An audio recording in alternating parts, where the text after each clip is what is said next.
Back in 2021, I was traveling alone across the country. I booked Airbnbs instead of hotels, mostly because they were cheaper and I liked the privacy. This particular one was in a quiet, older neighborhood on the outskirts of Boise, Idaho. It was a small one-bedroom basement apartment with its own entrance. The listing said the host lived upstairs, but gave guests full privacy. When I arrived, the host, a woman in her 50s named Lydia, met me at the door. She was friendly enough, but a bit off. Her smile was too long, like she was forcing it to stay on her face. She told me to text her if I needed anything, and then disappeared upstairs. The apartment looked exactly like the pictures, clean, simple, cozy. Except for one thing I hadn't noticed in the photos, a heavy wooden door in the corner of the living room. It was painted white, but had an old-fashioned keyhole and rusted metal handle. When I tugged it, it didn't budge. Locked tight. I assumed it was a utility closet or a door that led upstairs to her portion of the house. So I didn't think much of it, at first. That night, around 2 a.m., I was awakened by a sound. It was a slow, deliberate creaking noise coming from that door, like someone was pushing against it from the other side, testing it. I sat up in bed, heart racing, staring at the white door across the room. The noise stopped. Silence for maybe a minute. Then a soft click-click-click sound, like metal scraping metal. Someone was trying to unlock it.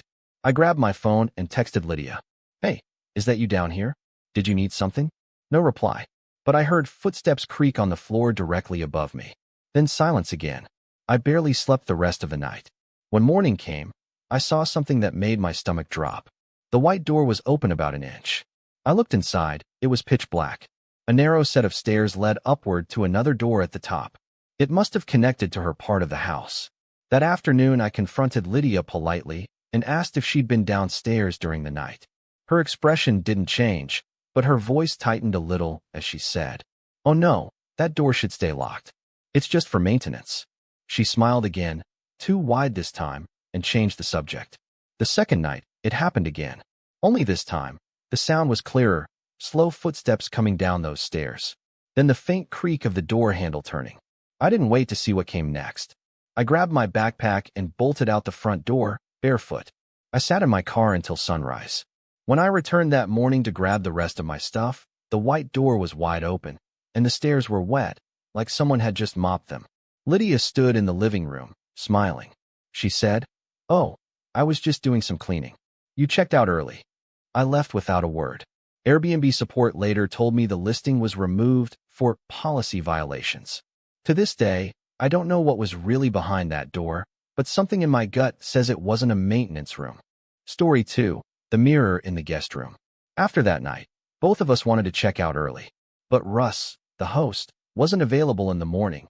He'd gone to town for errands. So we stayed one more night, figuring it was just superstition getting to us.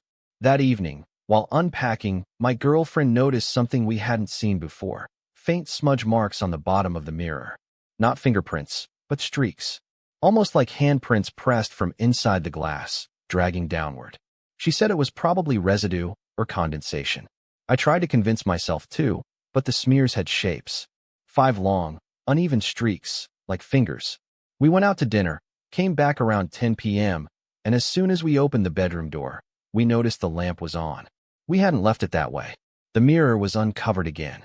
And in the reflection, I swear I saw movement.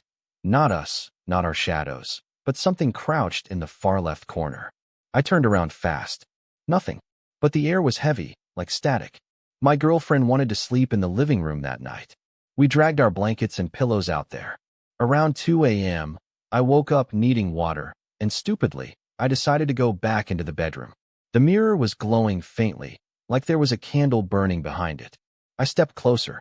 Inside the warped glass, the reflection wasn't showing the room anymore.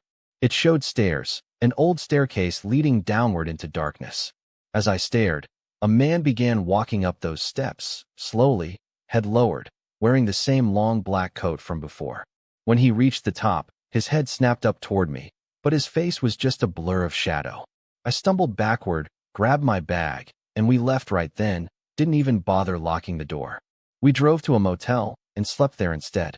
The next morning, when I texted Russ to explain what happened, he replied almost instantly, "I understand. That mirror has been strange ever since I brought it back from my grandfather's funeral. You're not the first to mention him. We reported the listing later.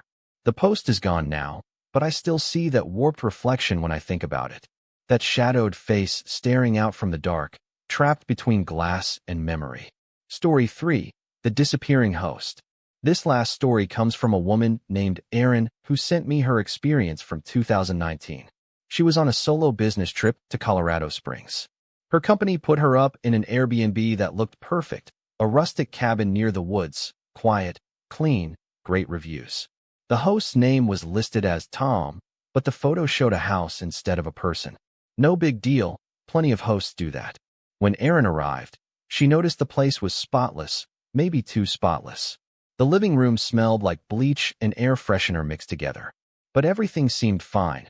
There was even a handwritten note on the counter. "Welcome, Erin. Hope you enjoy your stay. Please text me if you need anything. Tom." The first night went smoothly. She worked on her laptop until about midnight, then went to bed. But around 3 a.m., she woke up to faint tapping noises, rhythmic, steady, like knuckles against glass. She assumed it was a tree branch against the window. In the morning, she looked. There were no trees close enough to reach. She brushed it off. That evening, while eating dinner, she noticed something strange in the guest book by the fireplace. You know, those leave a message for the host books Airbnbs sometimes have. Most pages had the same handwriting, signed by different names. Same loops, same capital letters. Almost as if one person had written all of them. Her stomach twisted a little. Then she turned to the last entry, dated only 2 weeks before her stay. It said, "I can hear him walking upstairs at night." I thought this was a one-story cabin. Erin froze. The cabin was one story. That night, she stayed awake, laptop open on the bed. Around 1:30, the tapping started again, closer this time. Not from outside, but from inside the wall behind her bed. Tap, tap, tap, then silence. She got up, turned on all the lights, and decided she was done. As she was packing, she heard heavy footsteps in the hallway outside her room.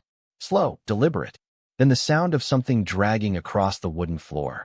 She yelled, "Tom?" But there was no reply. Just the faint creak of the front door opening, then closing. Erin waited until morning and left immediately. She texted Tom to let him know she was checking out early. His reply came 2 hours later. "I'm sorry, I think you have the wrong number. I sold that cabin last year." She contacted Airbnb support, but they couldn't find any listing under that address anymore. When she tried driving past the property a month later, the cabin was gone, just an empty lot and an old concrete foundation.